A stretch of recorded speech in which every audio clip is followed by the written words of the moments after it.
บ่ยาวเอ้าพี่น้องเอ้ยเราอยู่ตัวนี่เนาะพี่น้องเอ้ยถึงจังหวะพอดีแล้วใช่อยู่บ่โอ้อยู่ว่าจะอยู่นี่บ่เนี่ยนี่บ่มองเจ้าอยู่น่ะอ๋อตัวจะนอนอยู่นี่บ่นอนผู้เดียวบ่โดยเบิ่งก่อนพี่น้องเอ้ยอันนี้มองอยู่มองนอนเพิ่นพี่น้องเอ้ยเนาะปาตัวเพื่อสิพ่อเนาะตาเมาฮอดมองอยู่มองเศร้าเพิ่นแล้วพี่น้องทางเงินเบายาวเนาะมาฮอดมาถึงมองอยู่มองเศร้าเพิ่นแล้วโอ้จะนอนอยู่นี้อันนี้เนาะมันหกโพดแล้วดูห้องบริษัทมันหกโพดบ่โอ้บ่ได้อันนี้บ่ได้นอนมันอยู่นี่แม่นบ่นอนอยู่ในนี่เนาะไม่ได้อยู่นอกเลย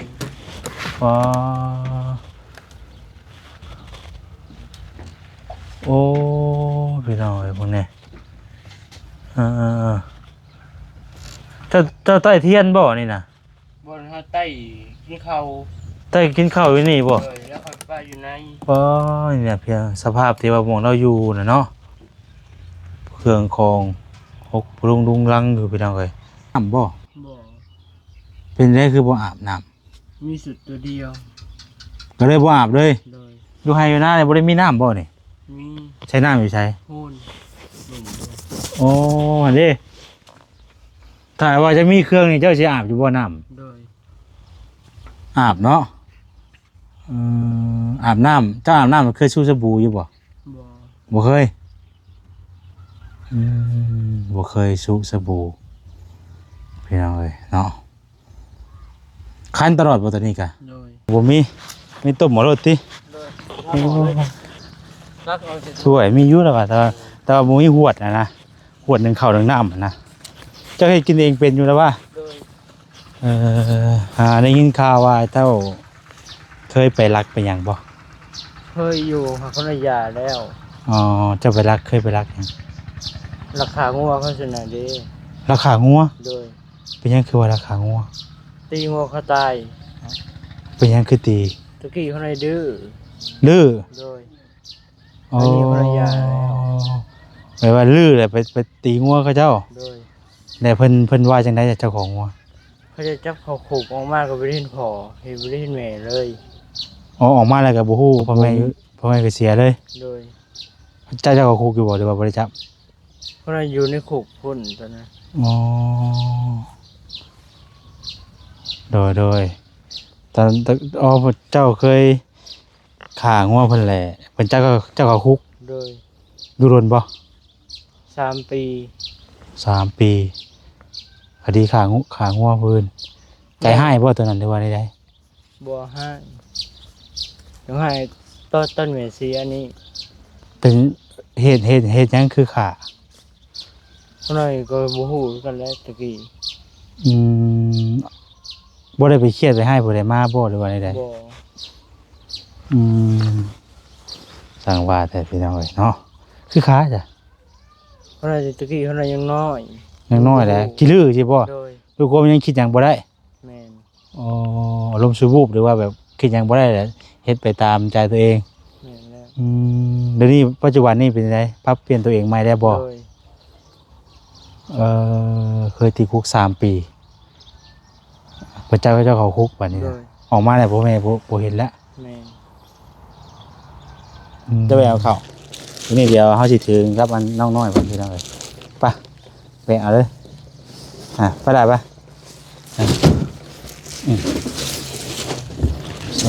ผมประเภทพี่น้องเลยเนาะเบิดก็ต้องเบิดได้มุ่งอ่ะอามาที่ก็ได้มุ่งอ่ะมาได้ปะใช่ขี้แย่เป็นประโยชน์ปะใช่แย่เป็นประโยชน์ไปเบิดแล้วไปตัวไปได้ปะโอ้แกฮะไปเลยโอ้1 มื้อหน่วยเข้าพี่น้องเลยเนาะห่อนแท้นี่มาแสนเลี้ยงกันพี่น้องเลยเนาะนี่มีมาม่าเนาะมีมอน2 หน่วยเนาะ มาม่าแก๊สหนึ่งแล้วก็ผ้าห่มแล้วก็สาดนอนเนาะแล้วก็นี่มุ้งเด้อนี่เด้อมุ้งนอนเด้อนี่เด้อมุ้งแล้วก็มีข้าวพี่น้องเลยเนาะมีข้าว มาให้ทางนี่เพิ่นอันนี้เกิบอันนี้นี่เกิบใส่บ่อยู่หาบ่ว่ายาวใส่เบิ่งใส่เบิ่งดูพุ่นตัวบ่ดีบ่น้อยบ่ น้อยนิดนึง อ้าวพี่น้องเอ้ย อยู่ในการนี่ นี่เสื้อผ้าใหม่ๆเด้อเสื้อผ้าใหม่ๆเนี่ยมีนี่ส่งบอมตัวนี้มันมาคู่กันเด้แล้วก็เสื้อแขนยาวพี่น้องเอ้ยนี่งามๆด้วยนี่เปลี่ยนโฉมได้มื้อนี้ได้พี่น้องเอ้ยเสื้องามๆให้เพิ่นใส่มันมีกางเกงนะพร้อมนี่กางเกง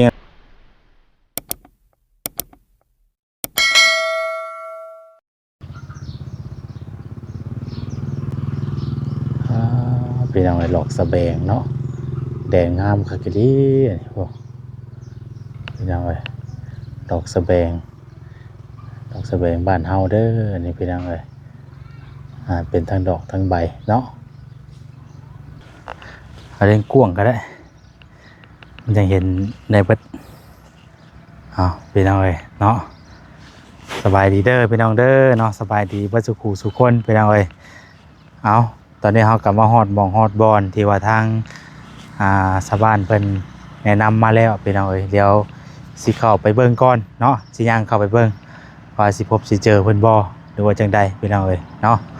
คันเราอยู่หั่นก็โอเคเนาะบ่ครับเนาะแต่สิบ่ได้ตามหาแบบเวิร์นเจียนะเราคือว่าอยู่เกาะหมู่นั่นเนาะค่อยฟังฟีดบ็อกเนาะไปซะเดี๋ยวเฮาเข้าไปหาเพิ่นก่อนพี่น้องเอ้ยวันนี้ก็มีเครื่องมีของพี่น้องเอ้ยนี่นะเนาะนี่เด้บ่ครับเครื่องของที่เฮาซื้อมาในมื้อนี้ก็มีข้าวสารเนาะแล้วก็มีสาดมีมุ้งมีหมอนแล้วก็มีที่นอนแล้วก็ในอยู่ในกินมาม่าเนาะผ้าห่มผ้าแพรพี่น้องเอ้ยครบหมดเลยแหละเนาะให้คนอื่นกลับไปเบิ่งเพิ่นก่อนเอาเพิ่นสิอยู่บ่โอ้แนมเข้าไปไกลเติบเนาะเฮาก็มาตามทางบ้านเพิ่นแนะนำมาไปเลยได้บ่บ่ครับฮะมาจับใหม่ก็ได้สิกันมาสิกันสากแบตโทรศัพท์พี่น้องเอ้ยเบิ่งก่อนไปเอาหมูมีตัวนี้เนี่ยแม่นโอ้บ่ได้เด้บ่รอดเด้ทางบ่จิตกับบ่ได้มามื้อนี้เนาะบ่จิตบ่าวซาลีพี่น้องเอ้ยเพิ่นก็บ่ได้มานำพอดีเพิ่นแล้วเวียกแล้วงานดองนะก็เป็นไข้เพิ่นก็ได้เป็นไข้บ่สบายเพื่อไปใส่เวทอยู่ บ่ซาลีก็ไปใส่ไปมัดหมักเวทไว้อยู่ห้องหมออยู่คลินิกเนาะคือว่าแต่ช่วงนี้มันเป็นช่วงใบไม้โป่งไม้แล้วก็ช่วงใบไม้ร่นแล้วก็ช่วงใบไม้โป่งแล้วบัดนี้อาจสิเริ่มบ่สบายพี่น้องเอ้ยเนาะเดี๋ยวเฮาไปหาเพิ่นก่อนมันบ่มีทางเข้าไปเนาะมันเป็นให้หน้าเลยพี่น้องเอ้ยเราก็อยู่หน้าได้แหละเนาะ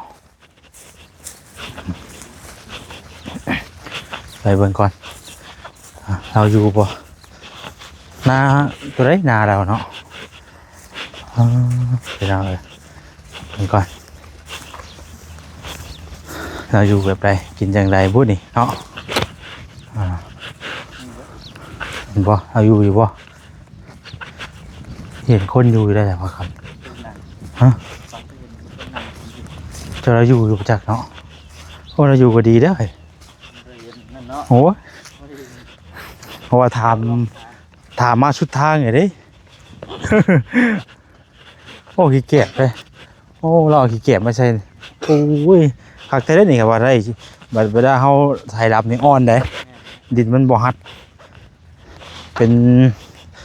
เข่านี่ที่เราชมว่าเข่าที่เราพี่น้องเนาะเป็น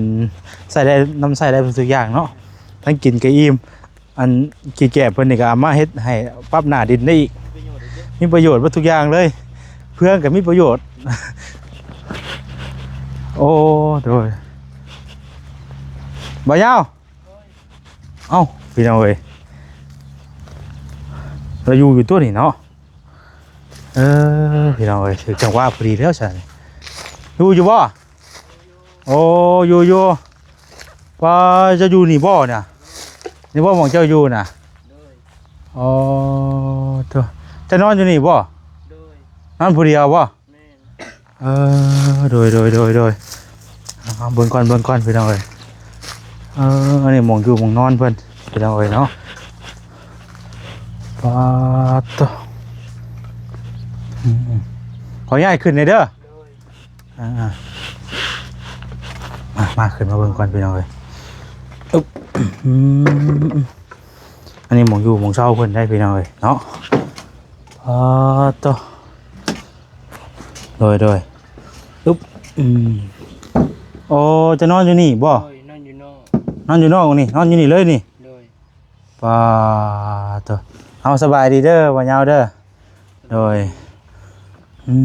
เห็นจะว่าคำไล่บ่เห็นในมุมว่าถ้าอยู่เจ๋ก็ได้เนาะอยู่ชนนะแต่ก็ถ่ายมาที่ก็ได้เห็นบ่ได้เนาะปาตัวเพื่อสิพ่อเนาะตาเมาฮ้อนหมองอยู่หมองเศร้าเพิ่นแล้วพี่น้องทางอันเบายาวเนาะมาฮ้อนมาถึงหมองอยู่หมองเศร้าเพิ่นแล้วโอ้จะนอนอยู่นี้อันนี้เนาะมีเสื้อกับผ้าห่มพี่น้องเอ้ยเนาะกับมันก็เก่าแล้วแหละมื้อนี้บ่ได้ไปหาหมองไม้หมองตอกไปขายบ่มื้อนี้ เรื่องสิลงไปหา โอ้กำลังสิไป โดย ว่าสิไปเอาหยังไปขาย เอาหมวก โอ้ช่วงนี้คือหาม่วงบ่ โดย โดยยังดีแต่ว่ามาพ่อเพิ่นจับเจือพี่น้องเอ้ยเนาะอันหม่องเจ้าอยู่นี่เป็นเถียงไผ เที่ยงฟ้า เถียงป้า โดย เพิ่นให้เฮาอยู่ตลอดเลยบ่ได้ว่าได้นี่นะ อันนี้ก็บ่ฮู้คือกันอะไรนี้ไม่ได้ก็ได้นี่ เอ้าสมมุติว่าเพิ่นบอกให้เฮาออกไปจากนี่เฮาก็ได้ไปแม่นบ่ โดย เอ้าพี่น้องเอ้ยเถียงป้า แม่น เพิ่นให้เฮาอยู่เนาะ โดย แต่ว่าบ่ได้มีหม่องเป็นหลักเป็นแรง โด บ่ ย ได้มีอันหม่องอยู่เฮาเองบ่ บ่ บ่ยามให้ยามหน้าได้เพิ่นก็มาอยู่บ่นี่หรือบ่ ก็ออกมาอยู่ แต่ว่าเพิ่นบ่ได้นอนบ่ บ่ ส่วนหลายมีแต่เจ้านอนอยู่นี่น่ะ โดย ใช้เจ้านึ่งข้าวนึ่งน้ำแบบได้ใช่ นี่เด้เพิ่นหาทางไผ นั่นบ่ โดย โอ้โดยพี่น้องเอ้ยนั่นแหละเนาะอันนี้โกบรถไผใช่นี่ กูรู้จักเขา โอ้อยู่ในเถียงนี่บ่ โดย จ้ะช่องมึงได้บ่นี่ช่องมึงได้บ่นี่ มันหก ฮะ มันหกโพดแล้วดูทำบริษัท มันหกบ่บ่ โดย โอ้บ่ได้อันนี้บ่ได้นอนมันอยู่นี่แม่นบ่ โดยที่ทำนอนเลยในห้อง พี่น้องเอ้ยเนาะขออนุญาตก่อนเด้อมาบางครับเพราะว่าชนลายเจ้าบ่ได้นอนอยู่ในนี่เนาะ โดยไม่ได้อยู่นอกเลย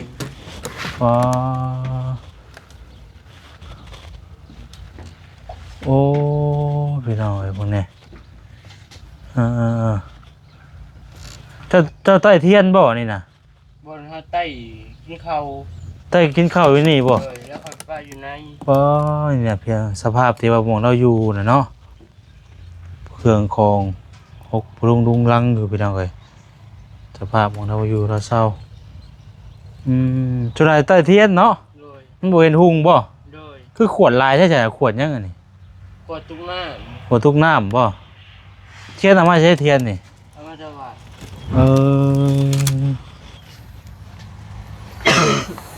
พี่น้องเลยเนาะอันนี้ยาที่ว่ามาเมื่อนั้นบ่นี่นะ โดย โอ้เดี๋ยวยามาให้เมื่อนั้นพี่น้องเลยปะตัวจนได้แล้วก็นอนอยู่นี่เป็นรักเป็นแรงหมองอยู่หมองเศร้าเราอยู่นี่อันนี้เนาะปล่อยได้ยินอันนั้นบ่ใส่เมื่อนั้นเนาะคือว่าจะนอนอยู่เกาะอยู่อย่างบ่ได้อยู่เกาะบ่ บ่ จะไปให้เกาะเมื่อนั้นน่ะ ไปหาหมู ไปหาหมู่ โดย ไปหาหมู่ ยังคันได้อยู่บ่กระโตนี่กะ ไข้เหนื่อยแล้ว ไข้ในแล้ว โดย โอ้คือไข้เจ้าท่ายาบ่ โดย ท่ายาตัวใด ยาจะเอาให้ ยาล้างแผลนะบ่ โดย ใช่แล้วมันแบบมันเท่าบัดนี่อืมเจ้าบ่ได้อาบน้ำบ่ บ่ เป็นได้คือบ่อาบน้ำ มีสุดตัวเดียว ก็เลยบ่อาบเลย โดย อยู่ไห้อยู่หน้าเลยบ่ได้มีน้ำบ่นี่ มี ใช้น้ำอยู่ใช้ พูนหนุ่มโดย โอ้อันนี้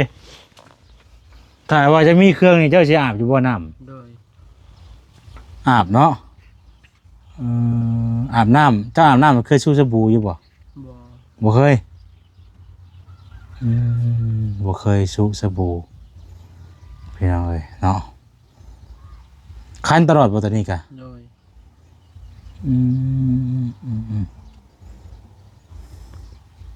แต่ว่าบ่เคยไปหาหมอเนาะเป็นคันตุ่มอหย่างที่น่ะ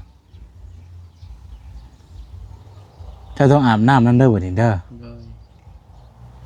อาบน้ำสู้สบู่ล้างรักษาทำความสะอาดนะมันจังสิบ่คัน โดย เด้อเพราะว่าเฮาไปใกล้หมู่ใกล้คู่กะมันก็จังบ่นั่นปานใดเนาะเพราะว่าหลายคู่หลายคนเพิ่นก็คือว่าอะไรพี่น้องเอ้ยเพราะว่าส่วนตัวเฮามันบ่สะอาดแล้วก็มีแต่อาบน้ำชูสบู่สระผมให้ตัวเฮามันสะอาดสะอ้านแล้วก็เฮาไปสมมุติว่าเจ้าไปค้าไปขายสินะเขาเจ้าก็อยากซื้อซอยเด้อเอาหยังไปขายคนก็อยากซื้อซอยนะถ้าว่าคนหลายคู่หลายคนเนาะแบบว่ามุมมองหลายคนนะพี่น้องเอ้ยถ้าว่าเห็นสภาพไปสินะเขาเจ้าบ่อยากซื้อเด้อนี่จะพยายามทำความสะอาดตัวเองเด้อเอาเลยฟืนไฟกับบ่มีเนาะมื้อหนึ่งหม้อแกงเจ้าด้วยจ้ะ ใช่ หม้ออันเดียว หม้ออันเดียวนี้ โดย เอาเวลาเจ้าเฮ็ดหนึ่งข้าวหนึ่งน้ำได้จ้ะ มีแต่ต้มเอา ส่วนใหญ่ต้มบ่โอ้บ่ได้หนึ่งต้มเอาอะไรชดกินเลย โดย ถ้วยบวงเจ้าได้จ้ะ มีอยู่ในหนึ่งมีเดียว มีถ้วยบวงใบเดียวโอ้แบบนี้เลยบ่ โดย มื้อนี้ได้กินข้าวแล้วบ่มื้อนี้ ยัง ยังบ่ได้กินอยู่ โดย อ๋อพี่น้องมื้อนี้เนาะไปซะมื้อนี้น่ะบ่แสนมีเครื่องไม้เจ้าได้ โดย มีเครื่องไม้เจ้าอันหมองอยู่หมองนอนนี่ก็เปลี่ยนไม้เด้อ โดย เปลี่ยนตัวไม้แต่ก็มีแต่เจ้าไปอาบน้ำอาบในซะก่อนไปอาบน้ำอาบในแหละเจ้าสิอาบบ่มื้อนี้อาบบ่ครับว่ามีเครื่องเจ้าจะอาบบ่อาบบ่อาบเนาะมองได้เจ้าอาบไปพุ่นบ่ มีเดียวในอย่างลุงพุ่นบางทีก็ลุงน้องนี่ ลูกน้องตัวใด น้องบุกพกคาม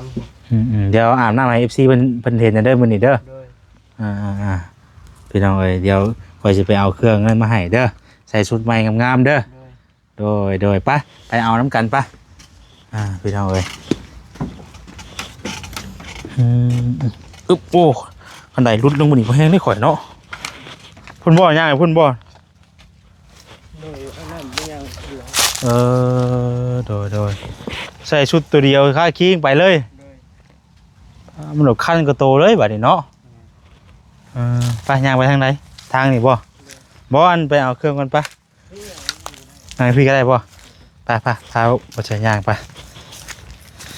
มื้อนี้สิให้เราอาบน้ำให้พ่อแม่พี่น้องเบิ่งพี่น้องเอ้ยเนาะมันเป็นหยังไงวะเนาะ โอ้ยพี่น้องเอ้ยทางมันมาบ่ได้น่ะทางรถก็มีอยู่น่ะแต่มันที่ไรแต่รถไถเนาะ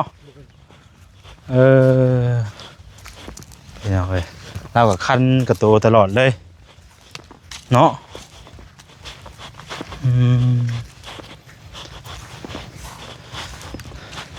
ว่าสิเอามะม่วงไปขายวันนี้ติว่าสิหามะม่วงไปขายได้เนาะ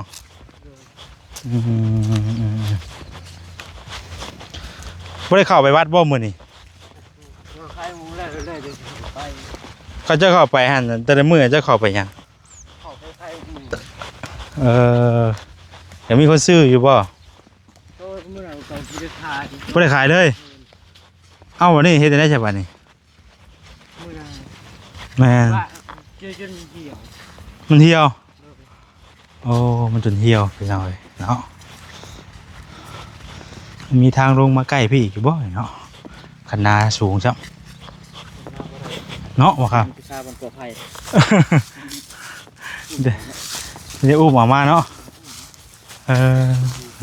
กันคนนี้ พี่น้องเลยนี่สิถอดโทรศัพท์ไว้ก่อนถือเครื่องเอาถือเครื่องมาก่อนมันอันนั้นบ่ได้พี่น้องเลยโอ้เจ้าอยู่แบบนี้เนาะหอนหมดอยู่ของเศร้าหมดแล้วนี่พี่น้องเลยเนี่ยคันตลอดเลยกับตัวเราเนาะอืม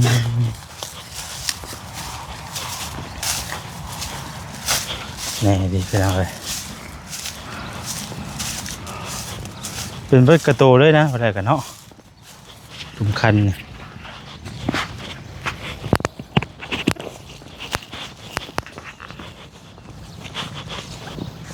หม้อหนึ่งหม้อแกงกับบุมีมีต้มหม้อรสติ รักเอาจะ สวยมีอยุ่แล้วว่าแต่ว่าบุมีหวดนะหวดหนึ่งข้าวหนึ่งน้ำนะเจ้าให้กินเองเป็นอยู่แล้วว่า โดย เออข่อยสิมีในนึงสิถามเจ้าเลยข่อยได้ยินข่าวว่าเจ้าเคยไปรักไปหยังบ่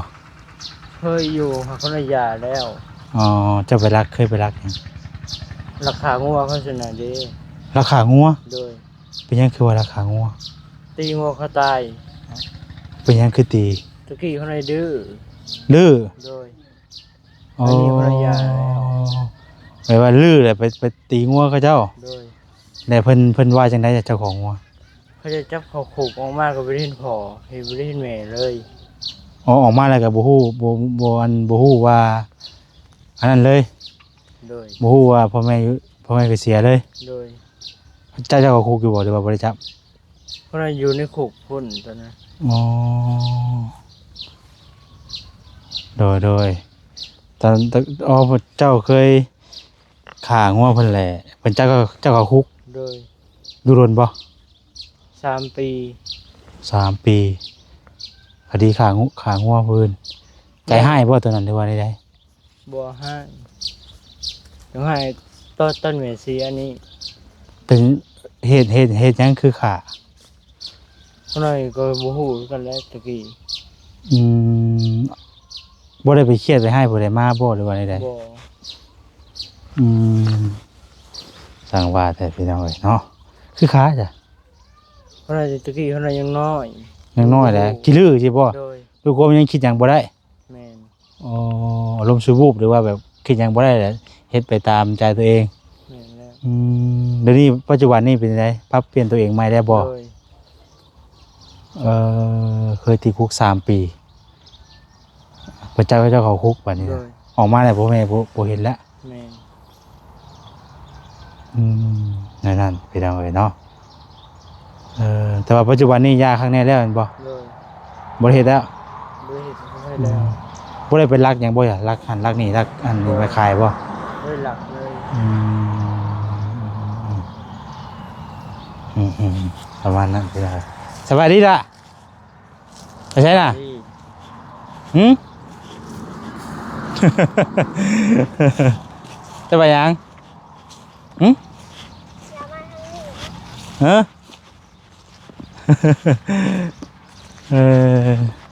จะไปยังจ้ะจะไปยังฮะมาเบิ่งบ่ก็เวียนว่ายังระบาดนี่ มาเบิ่งกับมาเบิ่งเนาะ ไปยังเลยฮะจะได้ปะฮะ ไปยังเลย ไปเอา มาไปยังเข้านี่เขาสีได้เด้เนาะต้องได้มาอีกรอบหนึงจักบ่ถือมันก่อนเนาะเจ้าแบ่งเอาเข่าเด้อเดี๋ยวตัวมันนักไม่ได้ถือเครื่องช่วยเบาได้ป่ะถือซอยได้ป่ะถือเครื่องไปผู้ถือได้ป่ะไปถือว่าเครื่องไปช่วยเบาเด้อ นี่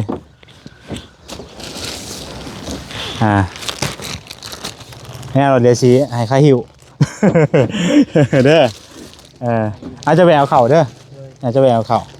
ทีนี้เดี๋ยวเขาสิถึงครับมันน้องน้อยผมพี่น้องเลยไปไปเอาเลยไปได้ปะ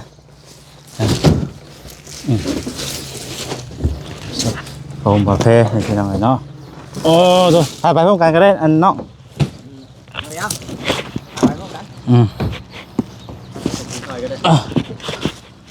โอ้ตัวผู้เจ้าก็จักมือกับลายยางเนาะผมเนาะ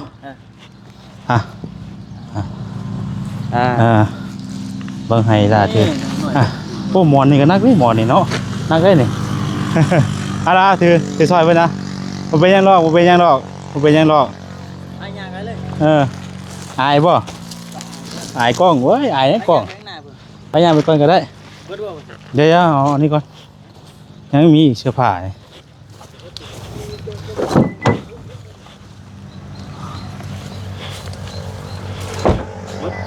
เนาะ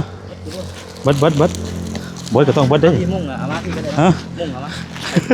ได้บ่ใช่ขี้แย่เป็นประโยชน์บ่ใช่แย่เป็นประโยชน์ไปเบิดแล้วไปตัวไปได้ปะเนี่ยเบิ่งเบาเนาะว่าเด็กกล้องแค่บ่เล่นปุ๊บเฮ้ยเพิ่นก็ถามเลยเอ้าเฮ้ยตัวใช่อาจจะได้ภาษานี่ก็ได้แต่มันเบาๆสารมันเบาเกือบตกเลยโอ้ยนักเด้นักได้บ่นี่ได้ช่วยกันเลยพี่น้องเอ้ยมันรถไปบ่ได้เนาะ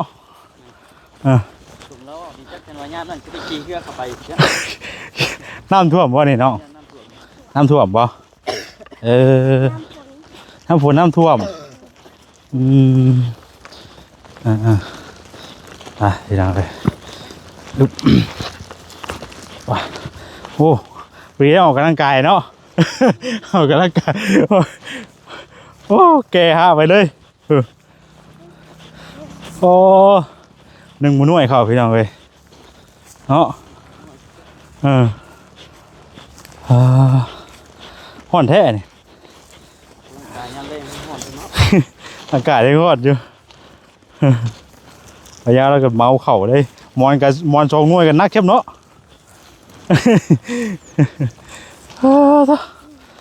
นักสมัยก่อนนิดนึงได้บ่ได้บ่สมัยก่อนบ่ตั้งรักใหม่ก่อนโธ่เนี่ยบ่ทางกับบ่ปากเนาะ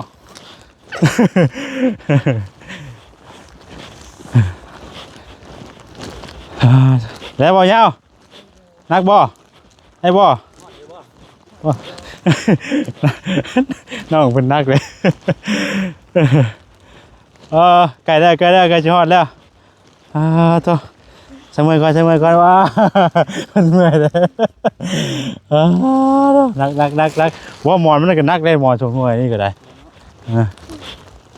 ไก่ชิฮอดได้ละไก่ชิฮอดแล้วต้องหายรางวัลแล้วแบบนี้ต้องหายรางวัลแล้วแบบนี้เจ้าหูจักเราบอกเราคือสิหูจักเนี่ยเจ้าอยู่ใช่เพื่อนเจ้าน่ะอยู่ใกล้ๆนี่บ่เพื่อนเจ้าน่ะ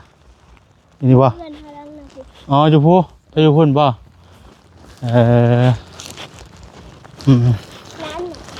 ฮะโอ้หลานแม่เจ้าตาก็จะดูตาโอ้หลานแม่เจ้าก็ว่าสิเนาะบ่จังหู้ไอ้บ่ก็บ่จักได้เนาะ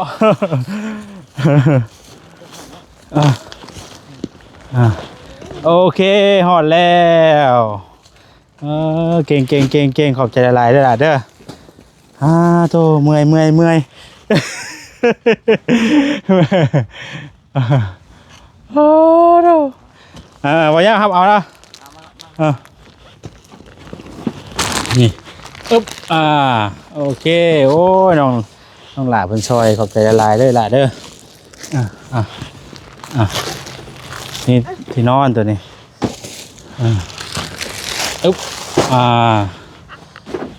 เดี๋ยวเขาจะขึ้นไป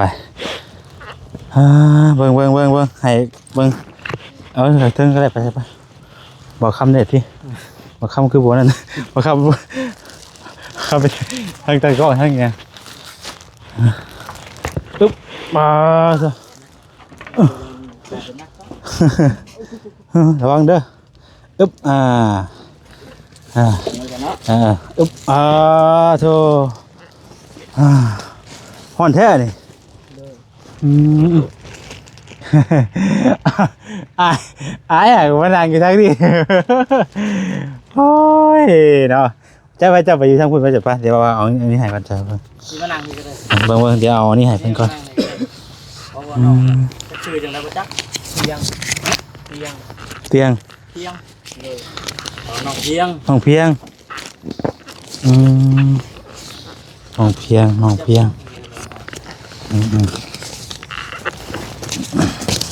เอานี่ว่าเอาให้อ่ะเดี๋ยวเอาให้ป้าลุงเห็นก่อนขอบใจเด้อเพิ่นเบิ่งเจ้าอยู่หั่นเจ้าชื่อหยังชื่อเพียงจักปี11ปีไว้สิอายบ่อายก็บ่อายคันอายบ่ให้เด้มืองามเด้มืองามไป นั่งเสีย เด้โอ้ยเนาะช่วยอยู่ห่างอาย อยากช่วยอยู่อายโว้ยเคยเห็นบ่าวะนี่เคยเห็นบ่เคยโอ้ยเนาะอยากช่วยอยู่เป็นอายเนาะนี่เดี๋ยวมาแสนเลี้ยงก่อนพี่น้องเนาะนี่มีมาม่าเนาะมีหมอน2หน่วยเนาะมาม่าแก๊ส1แล้วก็ผ้าห่มแล้วก็สาดนอนเนาะแล้วก็นี่มุ้งเด้อนี่เด้อมุ้งนอนเด้อนี่เด้อมุ้งแล้วก็มีข้าวพี่น้องเนาะมีข้าว มาให้ทางนี่เพิ่นอันนี้เกิบอันนี้นี่เกิบใส่บ่อยู่หาบ่ยาวใส่เบิ่งดูพุ่นตัวพอดีบ่น้อยบ่ น้อยนิดนึง อ้าวพี่น้องเอ้ยอยู่ในการนี่ น้อย3 บาทนี่ตอนแรกว่าจะเอาเบอร์40โอ้เบิ่งมื้อนั้นเกิดตีนแล้วขึ้นน้อยนึงได้มื้อนั้นน่ะ จะให้มันก็พอดีคือมางาน งาน โดย อันนี้ก็สิถือว่าสิมามันก็งานอีกเนาะนี่เสื้อผ้าใหม่ๆเด้อเสื้อผ้าใหม่ๆเนี่ยมีนี่ส่งบอมตัวนี้มันมาคู่กันเด้แล้วก็เสื้อแขนยาวพี่น้องเอ้ยนี่งามๆด้วยนี่เปลี่ยนโฉมได้มื้อนี้ได้เปลี่ยนโฉมแปลงร่างได้มื้อนี้เนาะนี่3ผู้ใดด้วยนี่ตัวนี้มันจะเป็นส่วนคาเครื่องตัวนี้นี่งามๆเลยเสื้อนี่พี่น้องเอ้ยเนาะนี่เสื้องามๆให้มาให้นี่เด้อน้องเด้อ นี่ก็แม่นนี่พี่น้องเอ้ยเสื้องามๆให้เพิ่นใส่มันมีกางเกงนะพ่อมนี่กางเกงอะไร3ตัวกางเกงนี่กางเกงมันจะมีคู่กางเกงนำเด้เสื้อนี่ก็3ตัวนี่3ชุดอยู่นี่เด้อมันมีแขนยาวตัวนึงแล้วก็แขนสั้น2ตุ๊บนี่กางเกงนี่เกงวอร์มนี่เด้อใส่น้องเด้อใส่เปลี่ยนอาบน้ำยังก็อาบน้ำสู้สบู่นี่กางเกงใส่กางเกงงามๆนี่อึ๊บนี่ยังบ่ทันได้เปิดอีกเลยพี่น้องเอ้ยนี่